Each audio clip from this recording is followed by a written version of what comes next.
Satellite বা উপগ্রহ হলো মহাকাশে পৃথিবীর চারিদিকে ঘূর্ণায়মান বস্তু, যা মূলত দুটি প্রধান উদ্দেশ্যে ব্যবহৃত হয়: তথ্য সংগ্রহ এবং যোগাযোগ।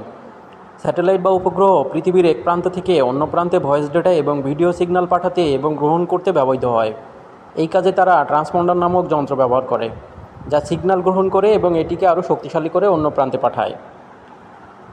স্যাটেলাইট পৃথিবীর বায়ুমণ্ডল, মেঘ এবং অন্যান্য আবহাওয়ার পরিস্থিতি পর্যবেক্ষণ করে, যা আবহাওয়ার পূর্বাভাস দিতে সাহায্য করে। স্যাটেলাইট ভূমি, সমুদ্র, বনভূমি এবং অন্যান্য প্রাকৃতিক সম্পদ সম্পর্কে তথ্য সংগ্রহ করতে পারে, যা পরিবেশগত পরিবর্তন এবং অন্যান্য গুরুত্বপূর্ণ বিষয়গুলি বুঝতে সাহায্য করে। জিপিএস সিস্টেমের মতো নেভিগেশন সিস্টেমগুলি স্যাটেলাইট ব্যবহার করে ব্যবহারকারীর সঠিক অবস্থান নির্ণয় করতে পারে। এছাড়া মহাকাশ গবেষণা, জ্যোতির্বিজ্ঞান এবং অন্যান্য বৈজ্ঞানিক গবেষণার জন্য স্যাটেলাইট ব্যবহার করা হয়। স্যাটেলাইট বা উপগ্রহগুলি সাধারণত একটি রকেট ব্যবহার করে পৃথিবীর কক্ষপথে স্থাপন করা হয়।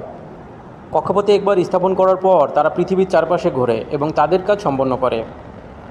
স্যাটেলাইট বা উপগ্রহগুলি বিভিন্ন ধরনের হতে পারে, যেমন যোগাযোগ উপগ্রহ, আবহাওয়া উপগ্রহ, নেভিগেশন উপগ্রহ, পৃথিবীর পর্যবেক্ষণ উপগ্রহ ইত্যাদি।